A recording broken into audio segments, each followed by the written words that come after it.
From Fox 8, this is Breaking News.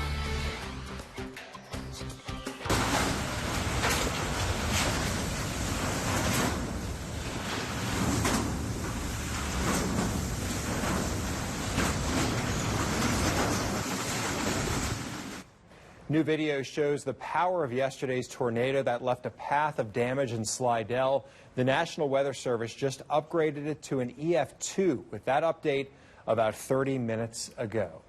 Good evening, I'm Lee Zurich. And I'm Meg Gatto. Workers at an auto repair shop say they took that video as they scrambled to find the best place to take cover. Chief Meteorologist Bruce Katz and reporter Chris Welty join us live from Old Spanish Trail with more. Well, that's right. We're here live. On the ground is totally different when you're on Viper radar and giving people the warning. And Chris can attest to that as well.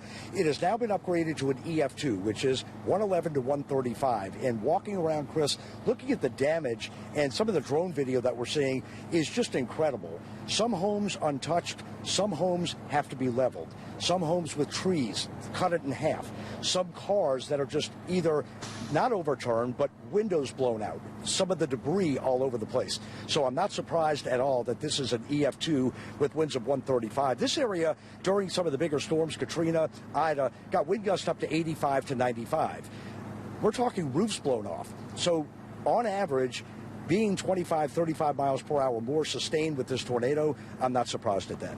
Yeah, I mean, it's so widespread, and seeing the damage firsthand and seeing so many people just gather what they can, it's so heartbreaking. A lot of people are at a loss, seeing the devastation. Absolutely. And now they're trying to figure out what to do next. Right, and you have some great video. Yeah, and we talked to so many people here, and as you said, they didn't have a lot of damage for Ida. This was worse than Hurricane Katrina. Without question. It was a wind event. One of the police I was talking to said during Katrina, this was 5 feet of water. This was a totally different event. Total wind as opposed to, yes, we had heavy rain, but not flooded. So, Chris, I'm looking forward to hearing your story. Yeah, and a lot of people, like you said, completely just devastated, heartbreaking. But the stories of survival, they're really incredible to hear. Wind whipping and the sound of metal twisting and slapping the building as cell phone video captures the moment a tornado hits Easy Lube on Old Spanish Trail in Slidell. You know, we heard some rain, and then all of a sudden it was like the wind was here. It's like you had no time to react except just to run for shelter. Pam Davis ushered a customer and 2 employees into the bathroom, and when they felt like it was safe, they made their move. Then we ran out and we go in the pit, so we went underneath. So I brought the customer, and we were able to go down the stairs and go in the pit where we were completely underground. Davis is surprised Easy Lube sustained moderate damage compared to neighbors. Would have just been over just a little bit more, this building probably wouldn't have sustained at all. Catty Corner is Courtney Heights Apartments, where more than 50 residents are displaced. Thursday, people salvaging what they can. Lenedra Parker says the ceiling of her first floor apartment is caving in from water damage. Everything started leaking. When I talk about it, I start crying. So. Parker says the tornado passed quickly, but the damage is long-lasting. The fence was on our car, but luckily we could just back it up and we got to keep our car. So right now we're just trying to save what we could save and just thank God we're alive. As so many families start over or are forced to make repairs, volunteers are serving those in need. Thursday, Southern Baptist Disaster Relief cooked 750 meals for lunch and will serve 1,000 for dinner. Graciousness of the people that get the meals, their appreciation, that makes it all worthwhile. It's like the people are really happy that y'all are helping, huh? Yes, they're really happy, I think.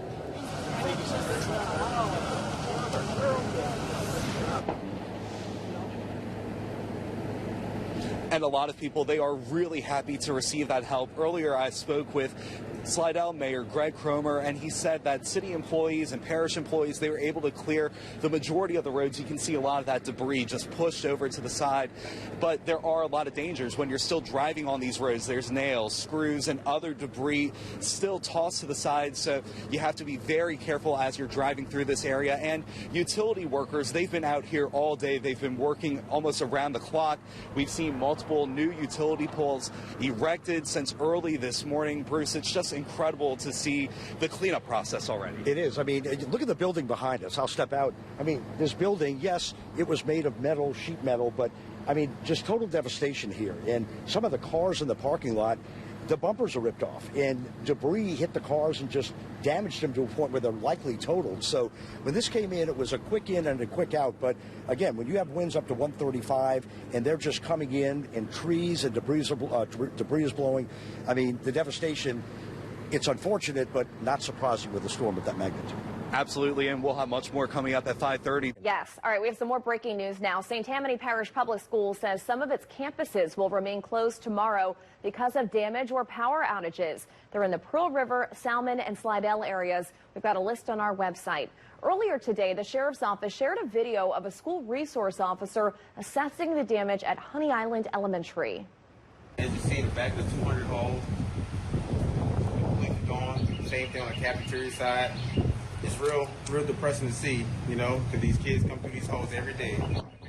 Deputy Carlos Fleming says he spent part of the day helping crews clear tree limbs from the campus.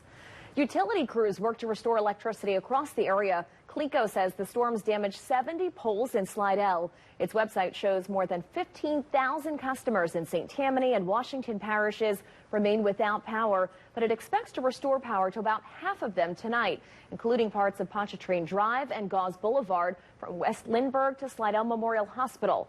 Meanwhile, the Washington St. Tammany Electric Co-op reports 4,600 customers without service, and Entergy has roughly 600 without service in Tangipahoa Parish.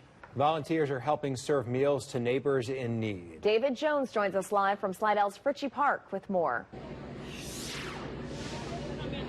Lee and Meg, the dinner service just started here at 5 o'clock here at Fritchie Park. You can see, look behind me. I mean, these cars are lined up as far as the eye can see, and this is like more toward the back of the line. So the cars actually line up and go all the way through here and wrap around and actually go wrap back there behind through the parking lot until they get here where the food, ice, water, any supplies like tarps and rakes are being distributed. This is a volunteer-led effort in conjunction with both the city and the parish. The Red Cross is out here along with the Southern Baptist Convention, Church of the King, Salvation Army, really anyone willing to step in and lend a hand in these trying times for the people of Slidell. And the big theme of this distribution is service, neighbors helping neighbors, coming together to support each other because many of these volunteers have experienced some sort of disaster in their own personal lives. The demand was so high this morning that they ran out of meals earlier today. They were able to stretch what they had on hand to accommodate the 750 people who showed up here for lunch service.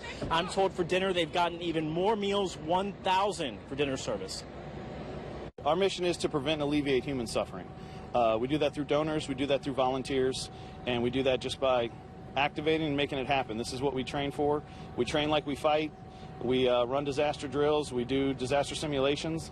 And so we actually just got done surveying all of the St. Tammany shelters just last week. So here we are already back out here. It's an opportunity for us to come and try to relieve some of the pain that they're feeling by serving them. And that's what we love to do. It's a joy for us. The Red Cross also has a mobile feeding site closer to Old Spanish Trail where that EF2 tornado ripped through some businesses and an apartment complex over there. I'm told any food or supplies that are left over tonight will be going to first responders and to utility crews. For now, reporting live in Slidell, David Jones, Fox 8, Local First. All right, David, people in Jefferson Parish who experienced street flooding and water in their yards welcome today's sunshine. As Sabrina Wilson reports, Parish President Cynthia Lee Shang says the amount of rainfall was too much for the drainage system. Wednesday's stormy weather turned some Jefferson Parish streets into waterways. I didn't get back here until around 3:30. Ridgewood was still pretty much underwater. It was I guess about maybe ankle deep in Ridgewood, and that was from the playground all the way to Airline. but you could see the water lines, and most people had water, filling their yards. Such was the case in the Maple Ridge and South Beverly Knoll neighborhoods that are between Pontiff Playground and Airline Drive. But we did have some neighborhoods with just very, very high water, and it was kind of strange how it was. I mean, I was driving around, one street might be really high and the next street over is barely keeping any water. So I think, going into that event, you had a lot of debris falling off the trees, and they started kind of blocking the catch basin. Residents like Maurice Gernhauser say rain doesn't usually cause flooding in his area. Not too much, it's pretty good drainage. Pontiff is a retention pond. Jefferson Parish President Cynthia Lee Shang says too much dropped from the sky too fast. We went into this system with 192 out of 194 pumps in operation, and it's usually a case where we have a few pumps just down for maintenance. So it was just too much rain. It was more rain than we expected, and if it's not moving through quickly and it hovers, our pumps can't keep up. Canals got high too. I was near West Esplanade Canal most of the time. I was alarmed by how high that canal was. West Napoleon got high as well. Also near West Metairie, we had, we were watching, our public works teams were watching the height of the canals. We did have to barricade and close some streets. Less than 24 hours later. I think most areas have recovered. That was our struggle, is just to get the rain to stop for enough time for our pumps to catch up. Of course, people in this neighborhood welcome the dry streets, and they know Wednesday could have been worse when they look at what happened on the North Shore. I'll take the floodwaters in the front yard over a tornado ripping my roof off any day. Certainly our hearts are with our friends on the North Shore, but on the... Cynthia Lee Shang says this morning they were still trying to de-water Pontiff Playground, where a lot of rainwater is pumped to protect neighborhoods. Meg? Thank you, Sabrina. More than 8 inches of rain pummeled some New Orleans neighborhoods. As Chris Joseph reports, the rain and the city's weakened drainage system left residents vulnerable. The Sewerage and Water Board is still without a critical power turbine, meaning the utility does not have enough power to optimally run the system, even if that turbine was online. City leaders say the sheer amount of rain would still have forced the system to play catch-up.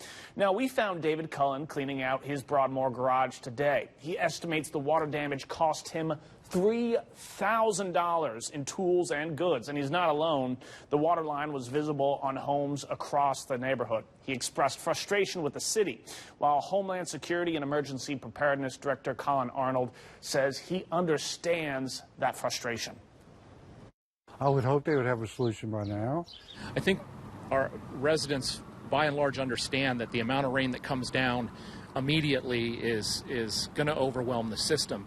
The frustrating part is the waiting afterwards for it to drain, and I know that that's something, I live here too, that's something that is frustrating, but I would say that they're doing everything they can based on the water levels they're seeing at the pumping stations to draw down the water as quickly as possible everywhere in the city. Now, Arnold says there were no reports of any needed rescues or serious medical incidents. The Sewerage and Water Board did not make anyone available today for an interview. Meg?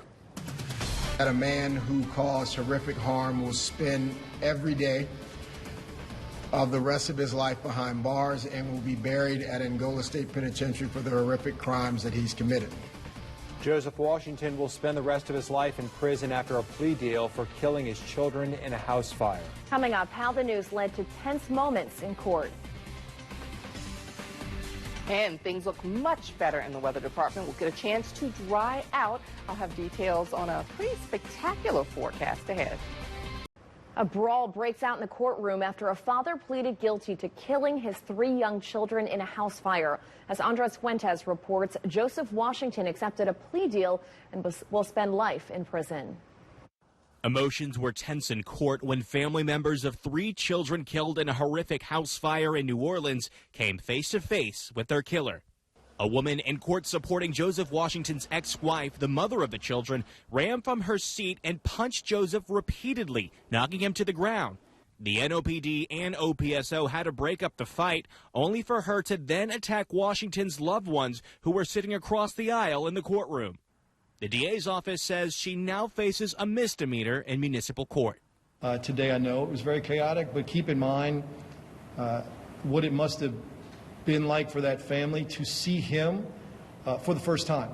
The person who had murdered their nephews, grandchildren, loved ones. Prosecutors say Washington intentionally started the fire on America Street in October with his children's 3-year-old Avery, 5-year-old Jayla, and 8-year-old Joseph inside. He pleaded guilty to all charges, and in return, the state will not seek the death penalty.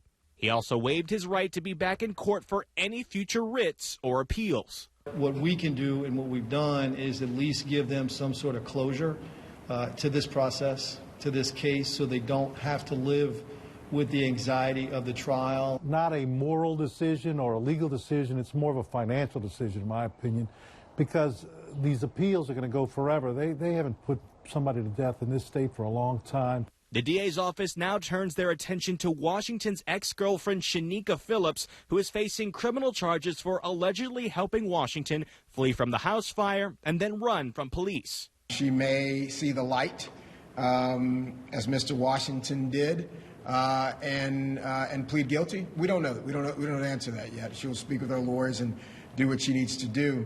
Reporting in New Orleans, Andres Fuentes, Fox 8, Local First. Now, your Weather Authority forecast from the Condra Norwood. Well, big improvements in our weather after yesterday's drama. Thankfully, we get a little bit of a break. We've got blue sky, sunshine, and comfortable temperatures, feeling like the air conditioning again today, and it's going to stick around. This is what we're expecting through the weekend for all the festivals, including the Strawberry Festival that's going on in Ponchatoula. So we can get a break here as we go through the next couple of days. We're in the middle 70s currently, and we just jumped up into the 70s once we managed to break the clouds. The cloud cover stuck around, and you could see the effects over to the east, 60s, even still 59 in Montgomery, where they've stayed in the clouds still. We haven't seen that break just yet. Back to the west, we had sunshine in Lake Charles, making it to the 80-degree mark. But all of us getting a bit of a breeze out of the north-northwest that's bringing in the drier air. It's going to keep it comfortable around here for several more days. Look at that dew point in Dallas, 37. So that dry air still headed in our direction. Still getting those last few rays on our visible satellite. We talked about the clouds still having things socked in across Montgomery. We're going to end up with those clear skies for later tonight as this system continues to move on off to the north and east. High pressure coming in behind it. Look at the clear sky all the way through central Texas and into the desert southwest.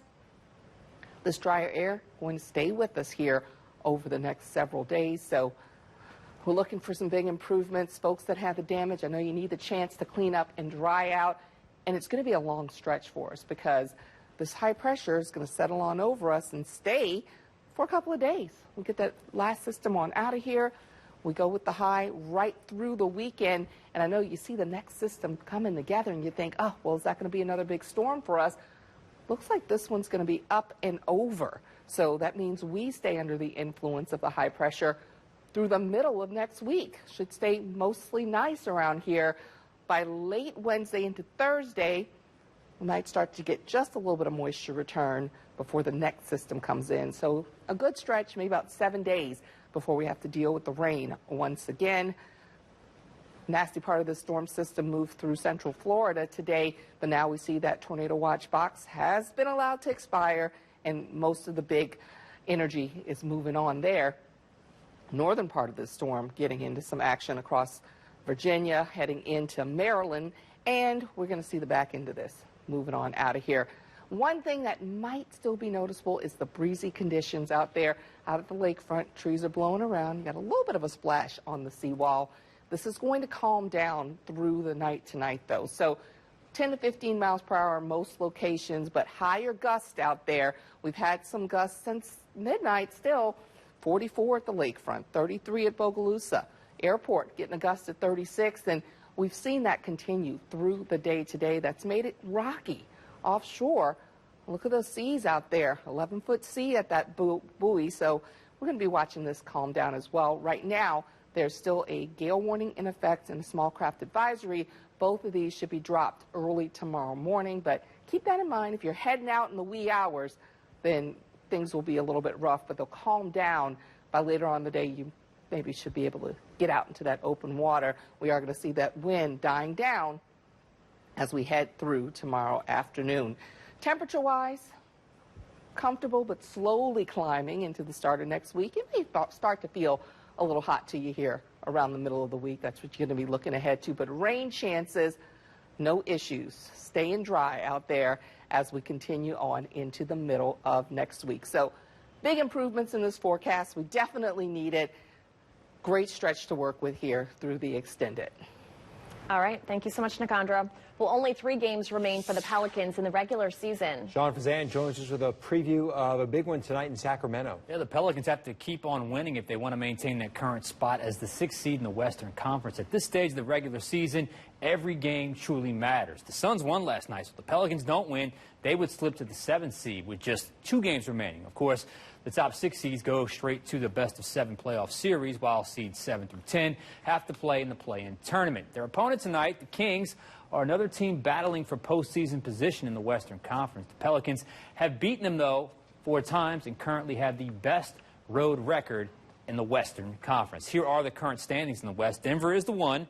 Minnesota is the 2 seed. OKC is the 3 seed. Then it's the Clippers at 4.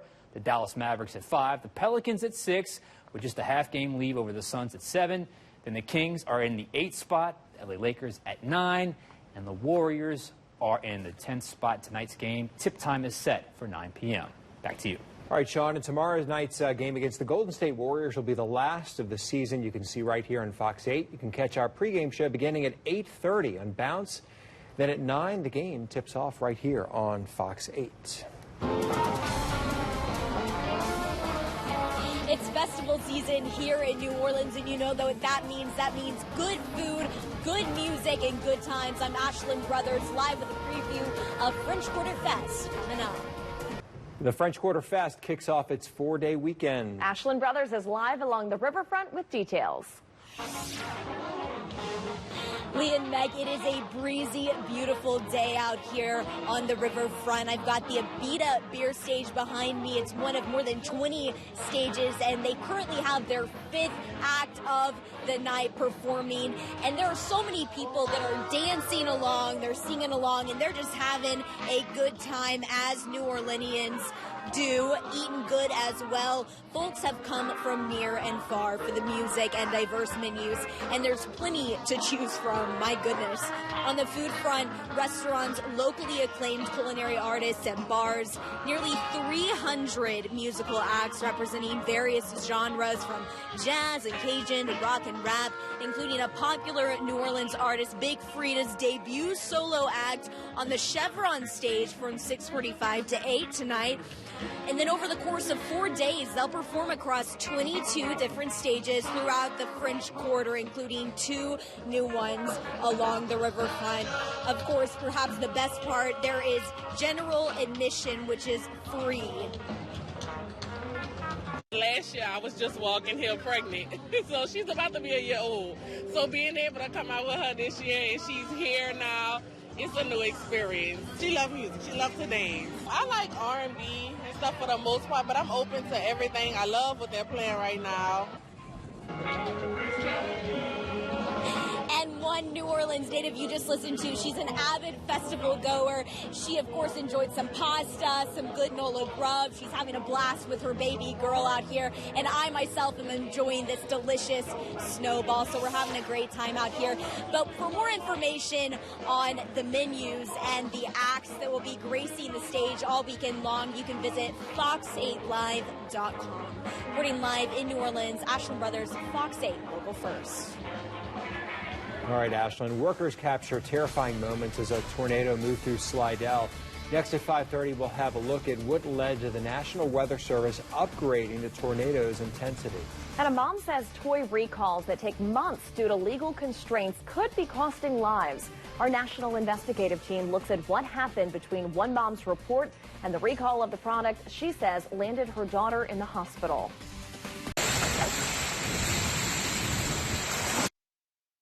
The National Weather Service upgrades yesterday's tornado that damaged homes and businesses in Slidell to an EF2.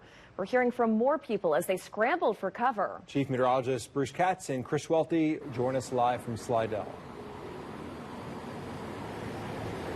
Hey, Lee, Meg. Yeah, the damage is quite extensive. People are beginning the cleanup process, and fortunately, we have some great weather for that. We really do. I mean, it's unfortunate the weather's great for cleanup efforts, but at least it's going to be nice for the next several days. You had some video from an oil change company that when the tornado was coming through, just blowing out the doors and the garage doors. I mean, tell us about that, what you saw. Yeah, Bruce, I mean, it was quite incredible that they were even able to think to grab the cell phone and start recording as they were trying to get to their safe spot. Now, I was told by one of the employees, she was able to grab a customer, 2 other employees. They made it to a bathroom when the wind sort of died down, or so they thought. Right. They made their mad dash to the lowest point possible, and in the oil change place, that's the pit. It's right. Full concrete, cinder block, safe zone. It's almost like a basement bunker. Yeah, if you look at that. And we always say get to that lowest point, and for them, that's what that point was. So they were, able to all get out without any injuries, which was great news. And whenever they surveyed the damage at their shop, they realized, we really don't have it as bad as our neighbors. And right. You have been talking to so many families out here. I did. And have seen the damage. I did a walk and talk. When you're on the air, Chris, and you're giving that first alert, you're giving that warning, get into your safe place, you're in a studio locked into that radar. You know what's happening, but until you go and see it, and that's why I wanted to come and see it, I actually talked to neighbors. I mean, everybody's outside. There's no electricity. It's cool, thank goodness. And every story that I've heard was that it came and went so quickly. It was almost like they didn't hear that freight train, more of a pop. And before you know it, by the time they got into their safe place, it was almost over for some of them. So, survivor's guilt too. People that I looked at their homes and was like, wow, next door probably is a knockdown. You're fine. And they were saying, we kind of feel guilty. And another couple said that they were living in the right side of their home because the left side, a tree hit and water. So they put up a tarp in their home to live on the right side until they can get those assessments done. So just incredible, incredible video. Yeah, really incredible video. And so many people that I spoke with yesterday, they're praising you, praising the weather team because they had that first alert. They knew to get to their safe spot. So, thanks for everything that y'all do and the weather team. Well, hopefully, again, there was no loss of life or injury. So that's a win. Absolutely. For Bruce Kratz, I'm Chris Welty. We'll send things back to y'all in the studio. All right, guys, thank you. Well, volunteers did not waste any time getting to those in need. David Jones tells us how they're working to help bring some relief. Meg, volunteers here tell me that they have about 1,000 or so hot meals on deck ready to serve here at Fritchie Park in Slidell. That's along with perishables, water, ice, rakes for debris and tarps for homes, buckets, gas cans, you name it, they have it. So many people came out this morning. They actually ran out of hot food and had to stretch to accommodate. But leaders here tell me the need is a great one, and they've geared up to make all of this happen. This is a volunteer. Scary. I stay in a trailer and messed up my roof. At one point, when I seen the stuff hitting the side window, I went to, get my mom and the kids to take cover. And by the time we got in the front room, we can see the tornado like this right in our yard. This is a volunteer-led effort in conjunction with the city and parish. The Red Cross is out here along with the Southern Baptist Convention, Church of the King, Salvation Army, really anyone willing to just step in and lend a hand in these trying times for the people of Slidell. Any food or supplies they have left over here after dinner service is ended, I'm told will go to first responders and power crews. The Red Cross also tells me that they do have a mobile unit set up right now, a mobile feeding site on Old Spanish Trail. That's where that EF2 tornado went through, destroying businesses and some apartments in the area. For now, reporting live in Slidell, David Jones, Fox 8, Local First. Thank you, David. St. Tammany Parish Public Schools says some of its campuses will remain closed tomorrow because of damage or power outages. They're in the Pearl River, Salmon, and Slidell areas. We do have a list on our website. Meanwhile, Louisiana's Insurance Commissioner Tim Temple says he's taken steps to help get help for storm victims. But first, he urges victims to contact their insurance company to start the claims process. Next, before you start cleaning up, take pictures or video of the damage. Don't throw away any damaged items. It's needed to help the adjuster's inventory of the items lost. You must also secure your property to prevent any further damage. And make sure you check the identification when an adjuster arrives at your property, or go online to the Louisiana Department of Insurance to verify that person's license. Finally, make sure you have your policy number and the insurer has your contact information.